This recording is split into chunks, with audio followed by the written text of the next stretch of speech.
మీరు ఎప్పుడైనా ఇది గమనించారా? సముద్రంలో మనుషులు కానీ ఏవైనా చేపలు కానీ చనిపోయినప్పుడు అవి ఖచ్చితంగా ఒడ్డుకే కొట్టుకొస్తుంటాయి. అసలు అలా ఎందుకు జరుగుతుందని చెప్పి మీరు ఎప్పుడైనా ఆలోచించారా? ఆ విషయం గురించి తెలుసుకోవాలనుకుంటే ఈ వీడియో చివరి వరకు చూడండి ఫ్రెండ్స్. ఈరోజు మనం కల్చరల్ సీక్రెట్ నెంబర్ 2 గురించి డిస్కస్ చేద్దాం. అదేంటంటే అసలు సముద్రం తనలో శవాలను ఉంచుకోదా, బయటికే పంపించేస్తుందా అనేది మన cultural secret number 2. So late చేయకుండా మనం వీడియోలోకి వెళ్ళిపోదాం. So welcome to my channel friends. ఛానల్ని ఫస్ట్ టైం చూస్తున్నట్టయితే మా ఛానల్ని సబ్స్క్రైబ్ చేయండి. వీడియో మీకు నచ్చితే మీ ఫ్రెండ్స్తో కూడా షేర్ చేయండి, మమ్మల్ని ఎంకరేజ్ చేయండి ఫ్రెండ్స్. సో మనం మెయిన్ టాపిక్ గురించి మాట్లాడుకున్నట్టయితే అసలు సముద్రంలో ఏవైనా డెడ్ బాడీస్ కానీ కళేబరాలు కానీ అవి మనుషులే కావచ్చు, లేకపోతే అందులో పెద్ద పెద్ద చేపలు, వేల్ ఫిష్ మీరు అప్పుడప్పుడు వీడియోస్లో కూడా చూస్తుంటారు. లైక్ ముంబై పోర్టుకి ఒక పెద్ద వేల్ ఫిష్ కొట్టుకురావడం జరిగిందని చెప్పి మనం వార్తల్లో అక్కడక్కడ చూస్తుంటాం. మరి ఆ డెడ్ బాడీస్ అనేవి సముద్రం లోపలికే వెళ్ళిపోవచ్చు కదా, మరి తీరం వైపే ఎందుకు వస్తాయి అని మనం చూసుకున్నట్టయితే, సో మీకు తెలిసిందే ఫ్రెండ్స్, మన ఛానల్లో మనం ప్రతి టాపిక్కి అసలు పూర్వీకులు, మన ఏన్షియంట్లో పూర్వీకుల నుంచి అసలు వాళ్ళు ఏ నమ్మకంతో దాన్ని ఫాలో అవుతున్నారు, అండ్ ఆల్సో అదే టాపిక్కి సైంటిఫిక్ పరంగా అసలు రీజన్ ఏంటి అని మనం ప్రతి టాపిక్ని 2 డిఫరెంట్ వేస్లో మనం డిస్కస్ చేద్దాం. సో ఫస్ట్ వచ్చేసి ఇప్పుడు పూర్వీకులది మనం కనుక చూసుకున్నట్టయితే, మన పూర్వీకులు అసలు ఏమనుకుంటారంటే సముద్రం అనేది మనం దేవతలాగా కొలుస్తాం, సముద్ర దేవత అని అంటాం. సో మనం భగవత్ స్వరూపంగా భావిస్తాం సముద్రాన్ని. సో సముద్రం చాలా పవిత్రమైనది కాబట్టి అందులో కుళ్ళిపోయిన వస్తువులను సముద్రం అసలు ఉంచుకోదు కాబట్టి సముద్రం దాన్ని తీరం వైపుకు నెట్టేస్తుంది అని మన పూర్వీకులు చెప్తుంటారు. మా తాతగారు కూడా ఇలాగే చెప్పేవారు. సో నేను కూడా మా తాతగారు చెప్పారు కాబట్టి నేను నిజమని నమ్ముకున్నాను. సో పూర్వీకులు చెప్పింది వాళ్ళు ఆచరిస్తున్నారు కాబట్టి వాళ్ళే మనకే చెప్తారు. సో ఏదైతే మనం ఆచరిస్తామో అదే ఆచారంగా పిలువబడుతుంది. సో ఓకే, ఇప్పుడు మరి సైంటిఫిక్ పరంగా అసలు మనం దీని యొక్క ఎగ్జాక్ట్ రీజన్ కనుక చూసుకున్నట్టయితే, సో ఏదైనా ఒక బాడీ, లైక్ మనం హ్యూమన్ బాడీని ఎగ్జాంపుల్గా తీసుకుంటే, హ్యూమన్ బాడీ వెయిట్ అనేది మామూలుగా మనం స్విమ్మింగ్ చేయడానికి వెళ్ళినప్పుడు దాని యొక్క డెన్సిటీ అనేది కొంచెం ఎక్కువ ఉంటుంది. లైక్ ఇప్పుడు మన బాడీ వెయిట్ ఒక 70 kgs ఉంటుంది, కానీ ఆ 70 kgs యొక్క డెన్సిటీ మాత్రం మనకు కనిపించడానికి ఇంత ఉంటుంది అని అనుకుందాం ఎగ్జాంపుల్. సో ఇప్పుడు ఏమవుతుంది, ఆ మనిషి చనిపోయినప్పుడు ఆ బాడీ వెయిట్కి ఆ మనిషి అనేవాడు సముద్రం లోపలికి అడుగు భాగానికి వెళ్ళిపోతుంటాడు. సో అడుగు భాగానికి వెళ్ళిన తర్వాత మనిషి యొక్క గుండె పనిచేయడం ఆగిపోతుండొచ్చు, కానీ మనిషి లోపల, స్టమక్ లోపల కావచ్చు, వేరే ఆర్గాన్స్ లోపల, సెల్స్ లోపల బ్యాక్టీరియా మాత్రం స్టిల్ బతికే ఉంటుంది.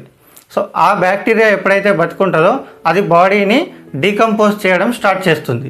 సో బాడీ వన్స్ డీకంపోజ్ అయినప్పుడు ఇక్కడ మీరు ముఖ్యంగా గుర్తుంచుకోవాల్సిన విషయం ఏంటంటే, మనకి భయంకరమైన gases like methane and carbon dioxide, ముఖ్యంగా ఈ 2 గ్యాసెస్ అనేవి బాడీలో నుంచి రిలీజ్ అవుతాయి. ఇవి రిలీజ్ అయినప్పుడు మనకి ఏం జరుగుతుంది, మన స్కిన్ అనేది క్లోజ్డ్గా ఉంటుంది కాబట్టి ఈ గ్యాసెస్ బయటికి వెళ్ళడానికి ఎక్కడ ప్లేస్ అనేది ఉండదు. అందువల్ల ఏమవుతుంది, బాడీ అనేది ఉబ్బిపోతుంది. సో బ్లోటింగ్ అనేది ఎక్కువ ఫామ్ అయిపోతుంది. ఈ బ్లోటింగ్ వల్ల ఇప్పుడు ఇంతకుముందు మనం మాట్లాడుకున్నట్టు హ్యూమన్ బాడీ వెయిట్ 70 ఉండొచ్చు, కానీ అప్పుడు అది ఇంత ఉండింది. నవ్వు అదే 70 kgs వెయిట్ ఇంత అయిపోతుంది. సో డెన్సిటీ అనేది మనకి ఇప్పుడు బెలూన్ లాగా ఉబ్బిపోయినప్పుడు మీకు తెలిసిందే, మనం ఈత నేర్చుకోవడానికి కానీ, లేకపోతే స్విమ్మింగ్ రాని వాళ్ళు బిగినింగ్ స్టేజెస్లో ఒక ట్యూబ్ కానీ, ఒక బాటిల్స్తో కానీ, మీరు ఖాళీ బాటిల్లో కూడా పెట్టినా అది ఎప్పుడైనా వాటర్లో మునిగిపోదు. సో అందువల్ల హ్యూమన్ బాడీ ఎప్పుడైతే బెలూన్ లాగా ఉబ్బిపోతుందో ఆ గ్యాసెస్ వల్ల ఆటోమేటిక్గా ఆ గ్యాసెస్కి అది పైన తేలుతుంది. So now next important thing, అది ఎప్పుడైతే పైన తేలుతుందో సముద్రం లోపల చాలా విశాలవంతమైన ప్లేస్ ఉంటుంది. సో విశాలవంతమైన ప్లేస్లో గాలులు చాలా వేగంగా వీస్తుంటాయి. తీవ్రమైన గాలుల వేగానికి అక్కడ ఏం జరుగుతుందంటే, ఏదైతే ఈ వస్తువు పైన తేలుందో ఆ గాలి వేగానికి పెద్ద పెద్ద అలలు ఫామ్ అవుతాయి సముద్రం పైన. ఆ పెద్ద పెద్ద అలల కారణం చేత ఆ బాడీస్ అనేవి తీరం వైపుగా నెట్టుకొస్తాయి. ఇది మెయిన్ రీజన్ యాక్చువల్గా సైంటిఫిక్ పరంగా.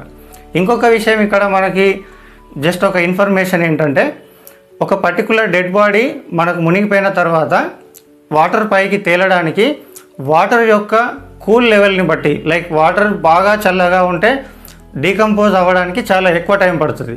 వాటర్ కూల్నెస్ ఒకవేళ తక్కువ ఉన్నట్టయితే తొందరగా డీకంపోజ్ అవుతుంది.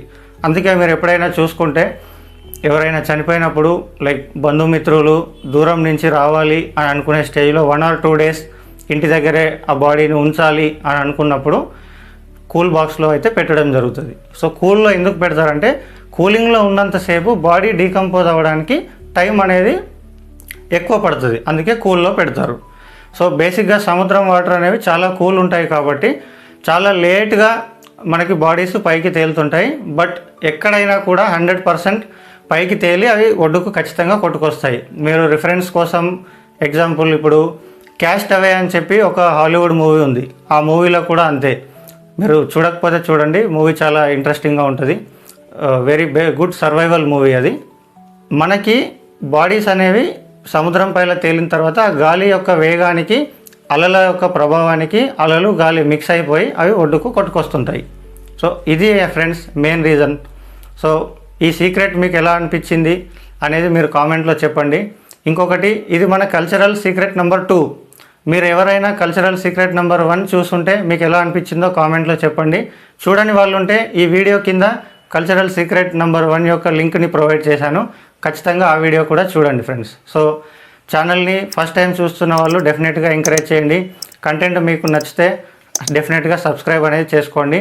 మీరందరూ ఎంకరేజ్ చేయడంతో ఇంకా మంచి వీడియోస్ చేయాలనే పట్టుదలతో నేను కూడా ఇంకా బెస్ట్గా ఇంప్రూవ్ చేయడానికి ట్రై చేసుకుంటాను ఎవ్రీ వీడియోకి.